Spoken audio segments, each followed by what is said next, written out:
Good evening and salutations, my Days of Our Lives fans.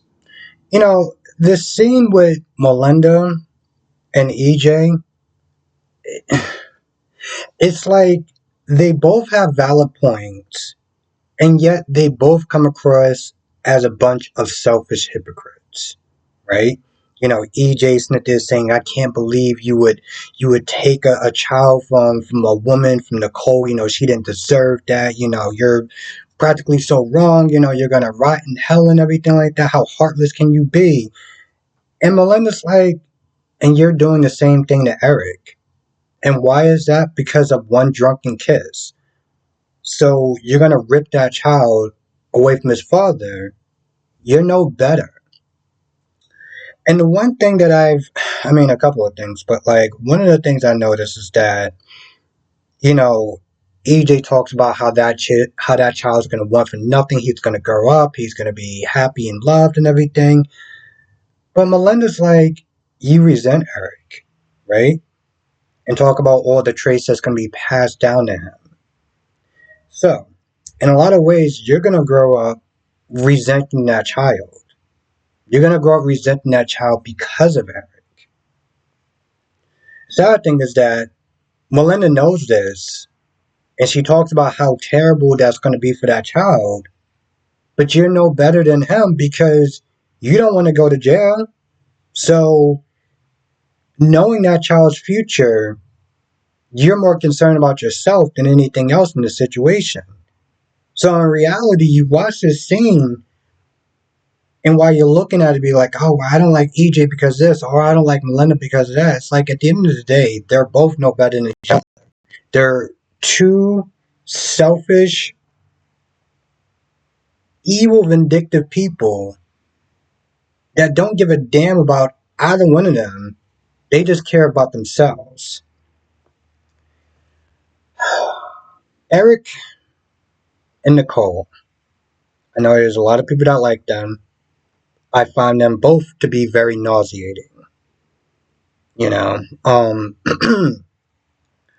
when Eric told Nicole that, I named the child Jude because of you, I'm like, you never really loved Sloan.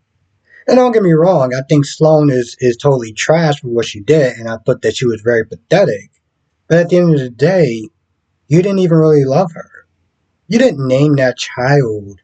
You're having this child with this other woman, with Sloan, but yet you name that child because of Nicole. God damn, you're trash. And Nicole, the only thing that she did sit there and say that actually made any sense whatsoever was that she didn't understand how Sloane got the best of a guy that outweighs her. There's really no virtual way that I can see Sloane getting the better of Egypt. But you know, she starts doing this whole crying bit and she's all like, "Well, you can spend as much time with Jude as you want." And I'm just like, I don't understand I don't understand the dumbness behind her, right? Like, this guy is, she talked about how he's a victim and everything. You can see his heart is breaking. You think that it's going to make it easier for him to sit there and see a child that he had to give up because it was the right thing? And she does it more than once. I don't know what is it about these writers when they start writing some of these women, like they have no self-awareness. Same thing with Sarah, constantly pushing Xander to find his mother. That he clearly seems like he's not comfortable, but no, no, no, no, no. She got to keep doing it for whatever BS reasons, and the hell with his feelings. Now, Harris is able to sit there and stop Ava from shooting Clyde, reason his rights, and also Goldman got taken by the feds, so she's done. Um, but then there's two guns, and what wound up happening is Chad comes in and Chad picks up the other gun. He's like, "You're gonna sit there and confess to me. You're gonna sit there and tell me that you killed Abby not because of wrong time, wrong place, because you meant to do it." Now he stalls for a while. He's just like, "Listen, she's dead. It doesn't really matter." But then towards the end, he does sit there and say, "Hey, listen, I didn't kill her because she's still alive." Now, that seems like kind of a really out the blue thing to save your own ass, but whatever. We're gonna go there because this is Days of Our Lives, and they bring back people from the dead all the time, and I don't know. It's just kind of a really sad trope, you know. They obviously we're gonna be Snip getting Abby back, um, but it's just the way that they wound up doing it. It's like back in the '90s when they sit there, or back in the early 2000s, I used to watch it. They kill off the character, and the fans don't like it, so they bring him back as a twin. And sometimes it works, and sometimes it doesn't work. Like Troy, it worked for the most part. But then you have Rebecca Shaw that was just like, come on, what are we doing?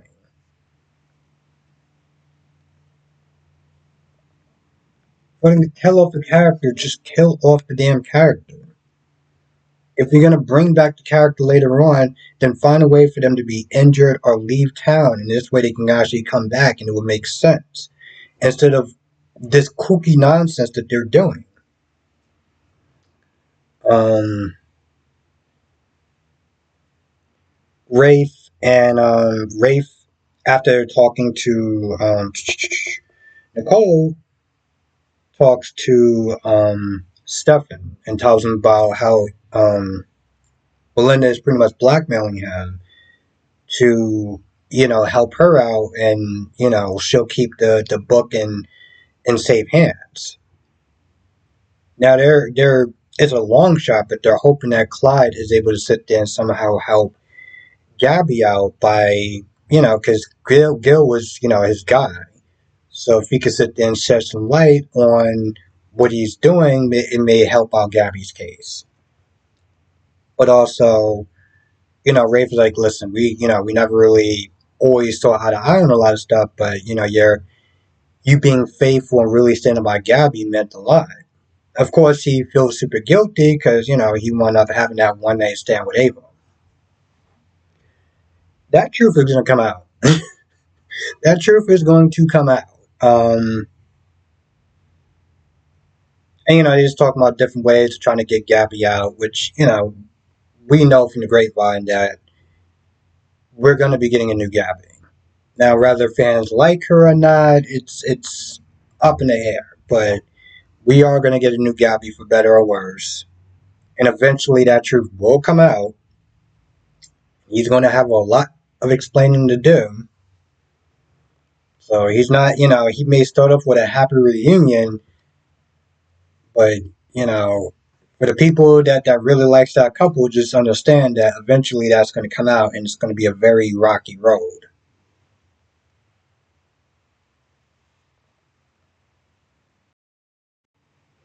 Now, besides, because a lot of, there wasn't really a lot with Lucas and Ava's conversation, only that Ava's worried that, like, eventually she's going to push Harris too far on how much stuff that he can forgive her for. I mean, hell, the cheating. I mean, I know they weren't together, but still, that would generally turn most men off and be like, you know what, I'm good. We ain't doing this. Little pep talk that he got from Lucas, and even Ava was like, I mean, no offense, but should I really be taking any sort of advice from Lucas Horton? Um, and it's one of those things where it's like the pep talk doesn't really matter, right? Like her concerns about, well, how long is Harris going to sit there and deal with me and put up with me? It's not a moot point. Because we know that Steve is contracted to General Hospital. So whenever his last air date is, it's going to be a wrap, unless for some odd reason they're going to try to negotiate him being on both shows. I don't see how that's possible. Um, I know with what the hell is his name? The dude that plays Justin. He's not on contract on either show, so he can always sit there and bounce back and forth. But with Steve, he's on contract with General Hospital. So no matter how you put it, his time there is limited anyway. So if you were somehow a Ava and Harris, couple fan, you must have just kind of, yeah, you must have just be done with that idea. Um, Unless somehow they can work it in where he can do both. I don't see it, but you never know. Anyway, I feel like that's pretty much about it. I can't think of anything else. This episode was actually pretty good. I generally did enjoy it. I think the only part that was mind numbing um, was, of course, Eric and Nicole because, well, I really just don't like either one of them. They always seem like they go out with other people and yet they pine over each other. And they always treat whoever they're with like they're a consolation prize or they're just, holding out to get back with each other. So in reality, they treat whoever they're with like trash. Rafe, Sloan, and I know that people don't like Sloan, but like, you didn't even really love her, you know? You got a child, and you named him Jude because of your ex.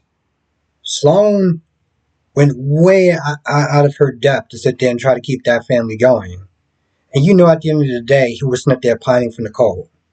So, in all reality, you're trash, right? And the same thing with Nicole. Pining over Eric while living in this man's house, talking about, the audacity of her showing up in my home. Like, are you serious? How do you even sit there and say that with a straight face? When if that baby turned out to be was Eric's, you would have left him in a heartbeat. Now, of course, we all know that EJ's the devil, so it's like, how bad can we actually feel for him? But that's why I just generally don't like those two. Anyway, that's pretty much about it. Anything else, write in the comment section below. Otherwise, I'll see you in the next video.